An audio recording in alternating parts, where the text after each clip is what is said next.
We just got back from an epic voyage on Royal Caribbean's Icon of the Seas, and the food was a major highlight. Or was it? In this video, we're diving into our culinary experiences from the hits to the misses and giving you the full scoop. Stick around as we dish out an honest review of the dining on this revolutionary ship.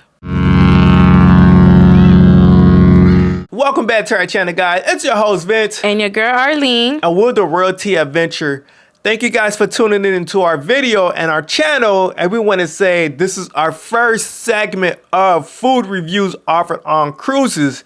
And this time we're doing it on Icon of the Seas. Right. And what is a vacation without food? I'm just here for the food, honestly. I'm just here for the food too. So the food option is 1/5 of things offered on every cruise. So we're going to dive in and give you our thoughts on the food offered on Icon of the Seas. Yep, let's go. So I'm going to give you a walkthrough of all the dining venues on Icon of the Seas. So you have the main dining room, the Windjammer Marketplace, Pearl Cafe, Park Cafe, Aquadome Marketplace, Sorrento's, Base Camp, El Loco Fresh, Surfside Eatery and Bites, Sprinkle, Coastal Kitchen, and The Grove. And mind you, all of these are free, complimentary. I hate the word complimentary. It's such a big word. Okay, all of these are free food, guys. Free! Free for you! Free for you! Everything is free. So, besides the dining options that are complimentary, they do have some specialty dining too. Mm-hmm. So, what's offered? Giovanni Italian Kitchen, Playmaker Sports Bar, Izumi Hibachi and Sushi, Izumi in the Park, Chops Grill, Empire Supper Club, which is new, Hook Seafood, Celebration Table, Deserted, Pier 7, and Trellis Bar located in Decade, Central Park. All right. So let's get into the food for our review. The delicious of the food. Perfect. Yes, excellent. So how I would describe the food, I would say chef kiss. Mwah. That's our new thing. Chef kisses. The food, I literally had zero complaint about the food. The food was amazing.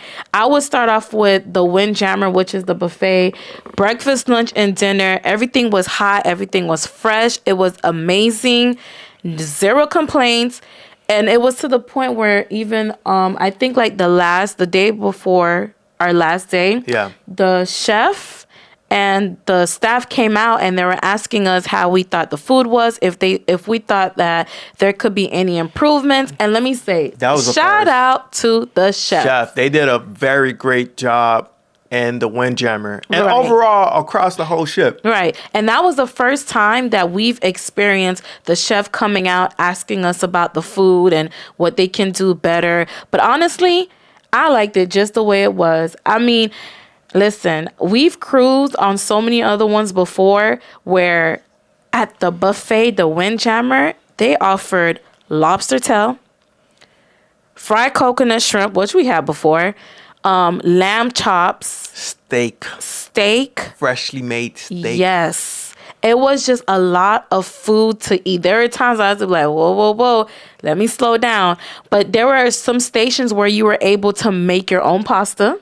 That was for dinner. You made some pancake and waffles. Yep. You had your station in the morning for breakfast where you can build your own pancake and your waffles. Like they'll make it fresh for you. And you go down the station and you just put your stuff on there. That was also cool and new. And we just enjoyed eating at the Windjammer. That was amazing. Let me just say this. If I could sum it up, the Windjammer didn't miss at all. At all, whatsoever. And that was one of the reasons why, well, the main dining room, it was amazing. We did it for one night. We went to Elegant Night and we did the main dining room. The food overall on the ship is just amazing. It's just because there were so many different options and places that we wanted to try and so many food. It was just like overwhelming. So we were like just trying different places. And I would just want to say this too. The main dining room did have some good food. I'm not going to lie. Yeah, they did. They had a very nice option. They did. But for the most part, the Windjammer was very impressive with everything that they offered. Yes. You would have thought the Windjammer was the main dining room. Honestly. For the convenience of you grabbing your food and what they offered, I was very surprised. And to me, I had an overall great experience. And there was food for everybody. They had all different type of authenticity, like food, ethnicity, food backgrounds, and just the food was just amazing. So no complaints when it came to the Windjammer. Another spot you can check out too, Pearl Cafe. Yes. Pearl Cafe was our chill spot at night. Every night, whether we came from a show or entertainment, whatever it was, we will always go and chill at Pearl Cafe. Now, Pearl Cafe had like a grab and go section with salad, cold cut sandwiches, and different things like that. And it also had like a case with all these different type of desserts, cookies, sandwiches that you would choose, and they'll go heat up for you. Like they had everything, and next to it was like a Starbucks, or like a coffee shop that they had there. But that was amazing. It was an upscale experience. It's an upscale, even though the Starbucks was next to it too. Right. But knowing that it was like an upscale cafe, where you could just grab and go. Right. I'm like, everything, the presentation, the display of how they had all the food laid out, that was a great experience. And then they offer coffee and juice on the side. Too. Right. Everything was just well organized and just laid out beautifully. So that you had no, like, I'm big on presentation, because if something don't look good, I'm not going to eat it.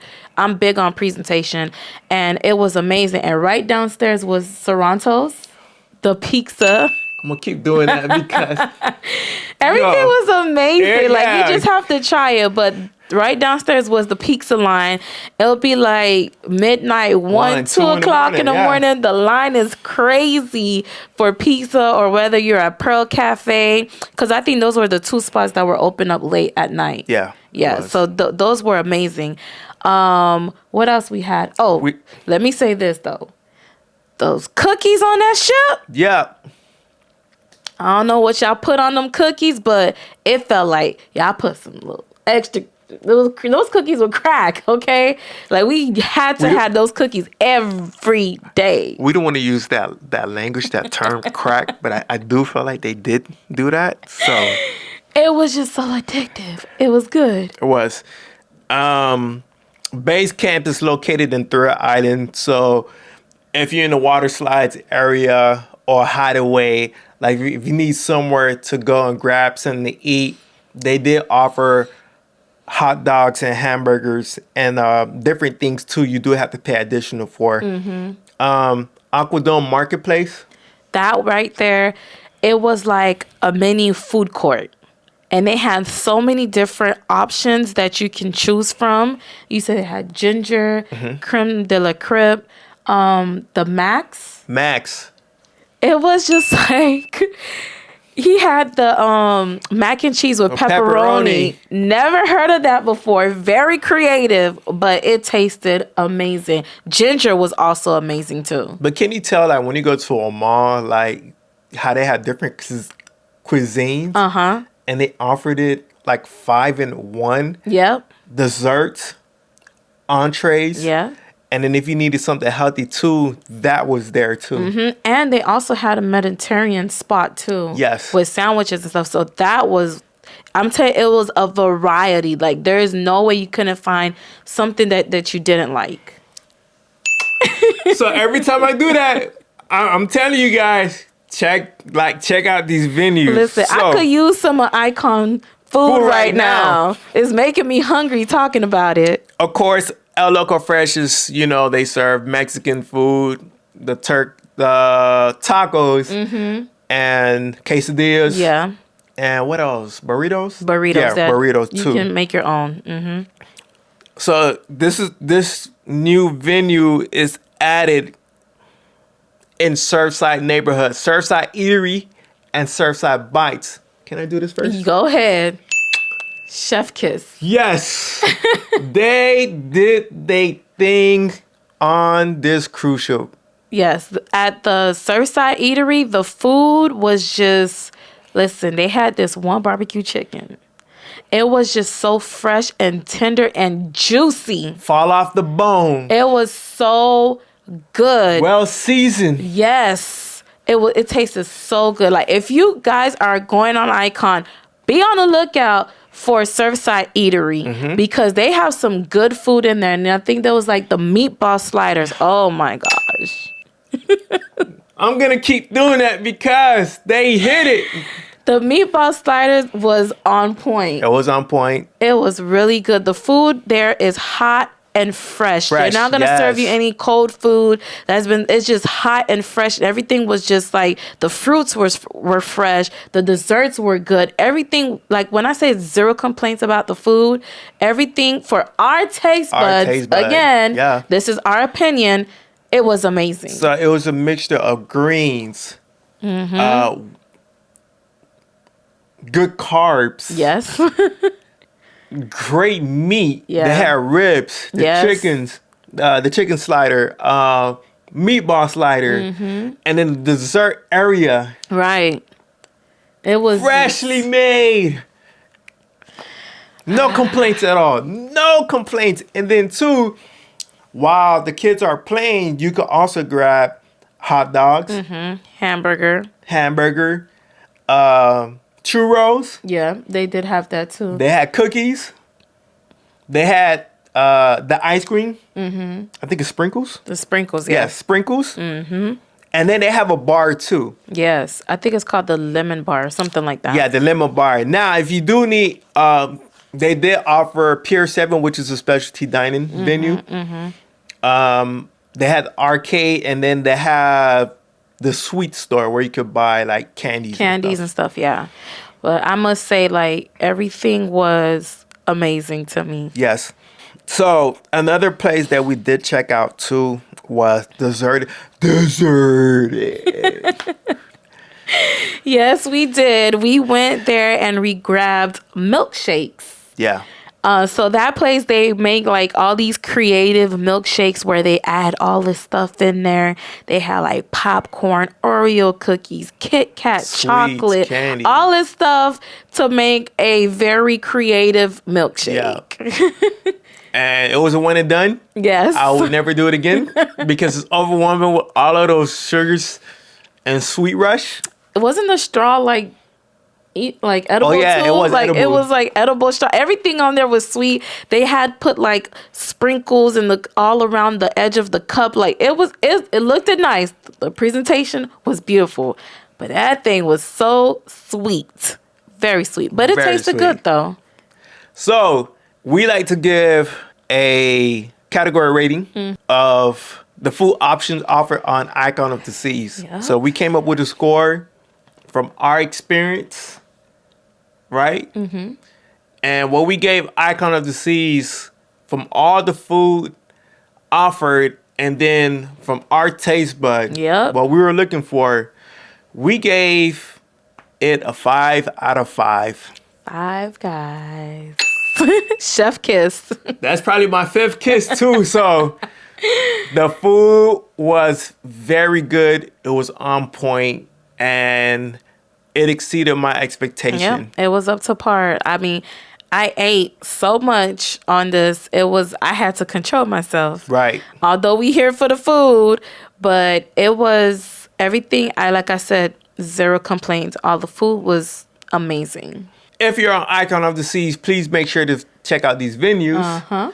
And also, if you're interested in booking a cruise and you want these delicious options, right, for free, and some you have to pay out of pocket, feel free to reach out to me and I'll get you situated. I'll make sure to take care of you guys and make sure to walk you through everything because I'm very detail oriented when it comes to booking a cruise. So we're going to wrap up this first segment of our food review. Yep. Please make sure to subscribe to this channel. Like, Comment. Let us know if you were on Icon as well. What was your favorite food and where was your favorite place to eat? Because we'll love to hear from you guys as well. Right. And as always, you know where to find us on Instagram, TikTok, Lemon8, and our Facebook page and our groups. So we're going to sign out. Thank you guys for tuning in. And this is your boy Vince. And your girl Arlene. And we're the Royalty Adventure. We'll see you guys in the next food review. Peace out.